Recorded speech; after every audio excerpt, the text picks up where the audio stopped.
Oke, mari kita sambung lagi kelanjutan dari novel Gunung Hua. Tepat di belakang Chung Myun, 5 pedang nampak begitu menyedihkan. Itu semua karena mereka hampir tidak bisa bertahan karena harus berlarian mengikuti Chung Myun tanpa henti. Dan yang keluar dari mulut mereka hanyalah keluhan karena begitu kesal dengan Chung Myun yang bahkan tidak menahan diri hingga bahkan mereka sampai tidak sempat mengatur nafas.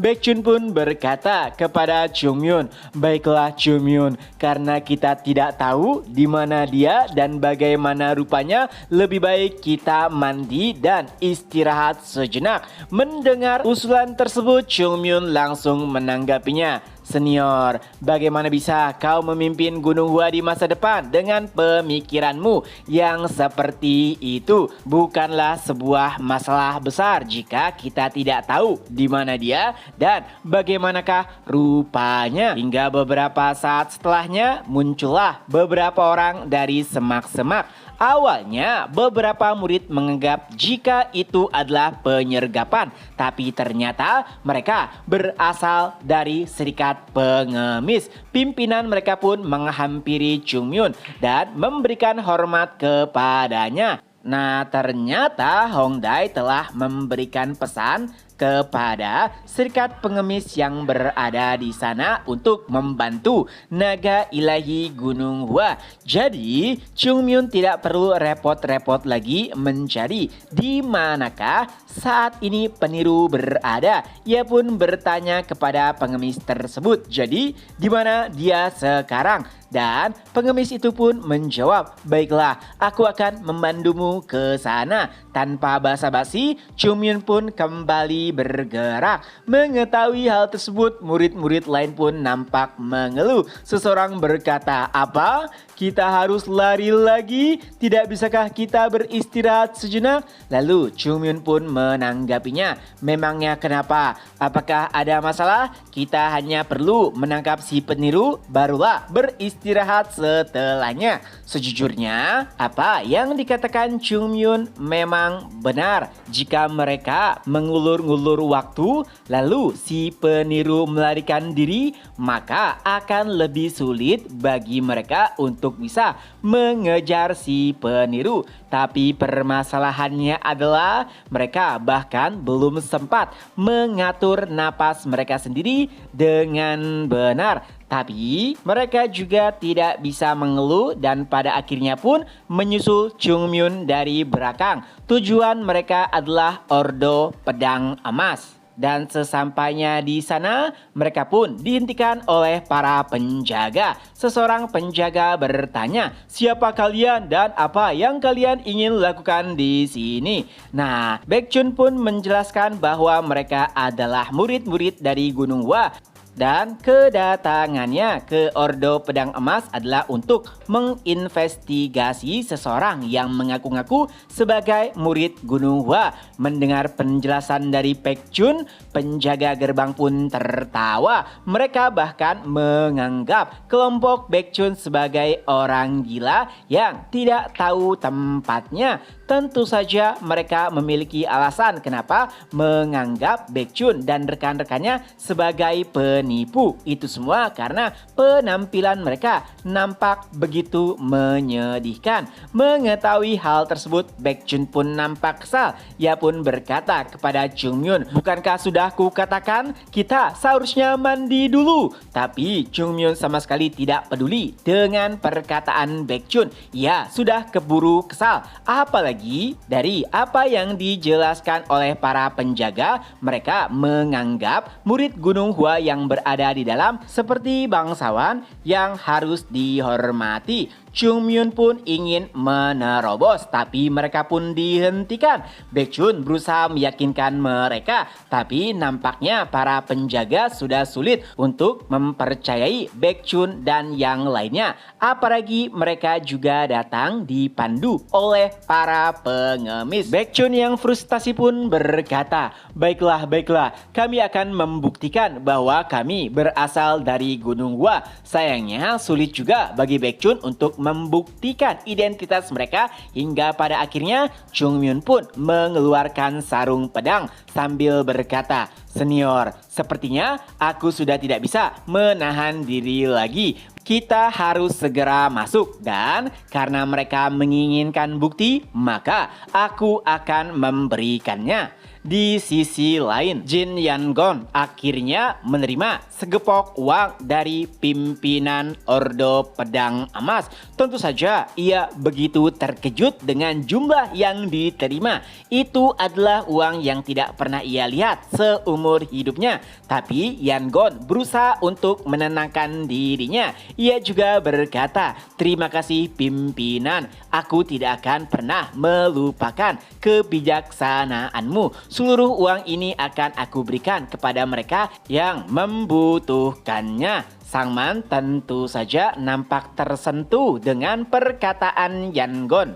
Tapi yang terpenting adalah jumlah tersebut tidak terlalu seberapa jika dibandingkan dengan pertolongan yang ia dapat dari Gunung Hua. Hingga beberapa saat setelahnya terdengarlah sebuah ledakan. Sang Man nampak begitu terkejut. Ia pun berkata, apakah kita telah diserang? Ia pun langsung menatap ke arah Yangon. Ya, tentu saja kehadirannya sangat dibutuhkan untuk melawan mereka yang telah mendobrak masuk ke wilayah Ordo Pedang Emas. Dan Yangon pun menanggapinya dengan santai karena menurutnya mereka hanyalah kroco yang mudah dihadapi. Mendengar hal tersebut, Sang Man pun nampak senang hingga seseorang pun menghampiri Sang Man sambil berkata, Tuan, kita telah diserang.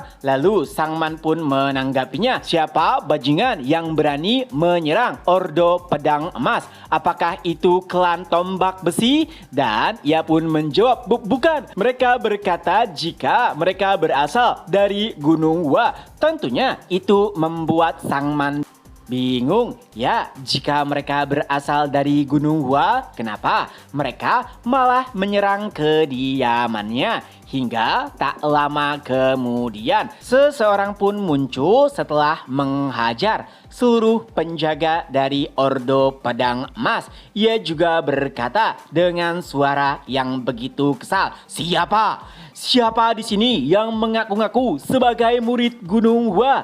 Saat mendengar perkataan tersebut, timbullah sebuah pemikiran di kepala Sang Man. Apakah ia berasal dari sekte ujung selatan? Tapi setelah dipikir-pikir lagi, nampaknya itu mustahil. Saat ini sekte ujung selatan tengah berada di dalam pengasingan. Dan akhirnya sebuah kesimpulan pun dibuat. Sang Man pun menganggap Chung Myun sebagai orang suruhan dari klan tombak besi. Chung Myun pun nampak begitu kesal. Tidak hanya dirinya tidak dianggap, Sang Man malah lebih mempercayai penipu dibandingkan dengan dirinya. Dan tak lama kemudian para pengawal tersisa pun mulai berdatangan. Mereka pun langsung mengelilingi Chung Myun dan melindungi pimpinan mereka. Lalu Baekchun dan 5 pedang lainnya juga akhirnya tiba. Baekchun nampak sangat tergesa-gesa. Lalu tanpa basa-basi ia pun berkata, apakah Anda adalah pimpinan dari Ordo Pedang Emas? Jika demikian, perkenalkan, aku adalah perwakilan dari Sekte Gunung Hua. Dan mohon maaf, mungkin Anda tidak mempercayai kami karena penampilan kami. Tapi bukan itu intinya. Pimpinan Sekte Gunung Hua mengutus kami untuk menangkap peniru yang berpura-pura menjadi murid Gunung Hua. Jadi tolong pahami kondisi kami. Tentunya walaupun Chungmyun berkata dengan sopan, tapi masih sangat sulit bagi Sangman untuk mempercayai orang-orang di hadapannya. Apalagi mereka mengaku-ngaku sebagai murid Gunung Hua. Dari apa yang ia tahu, Gunung Hua adalah sekte yang menjunjung tinggi keadilan. Jika demikian, bagaimana bisa mereka menerobos masuk ke wilayah seseorang dengan menggunakan kekerasan? Dan tidak hanya satu orang, setidaknya 50 orang telah dihajar oleh Chungmyun. Mendengar perkataan Sangman, Baekjun pun hanya bisa terdiam karena apa yang dikatakannya sangatlah masuk akal. Lalu Yeonjung pun membantu Baekjun. Ia pun berkata, "Pimpinan, sadarlah, kau telah ditipu. Kami adalah murid Gunung Hua yang sesungguhnya." Lalu Sangman pun menanggapi perkataan Yeonjung. "Aku ditipu? Coba pikirkan dengan tenang. Jika kau berada di posisiku, siapakah yang kalian lebih percayai? Taois muda yang berada di sampingku atau segerombolan orang yang menerobos paksa ke properti orang lain?" Mendengar perkataan Sangman, kini seluruh mata pun langsung tertuju kepada Yangon, dan murid Gunung Hua pun akhirnya menyadari perkataan Sangman. Jika mereka berada pada posisinya, tentu saja mereka akan lebih mempercayai Sangman. Tidak hanya penampilannya yang rapi, wajahnya juga nampak begitu meyakinkan. Tapi tentu saja Chungmyun sama sekali tidak peduli dengan omong kosong tersebut. Ia pun berkata, "Senior, lihatlah, sudah ku bilang perkataan tidak akan berhasil." Baekjun pun menatap Chungmyun dengan kesal. Lalu ia pun berkata, "Ini semua gara-gara kau, dasar tolol." Dan chapter pun berakhir. Nah, itulah kelanjutan dari novel Gunung Hua. Semoga terhibur. Ketemu lagi di next video. Bye-bye.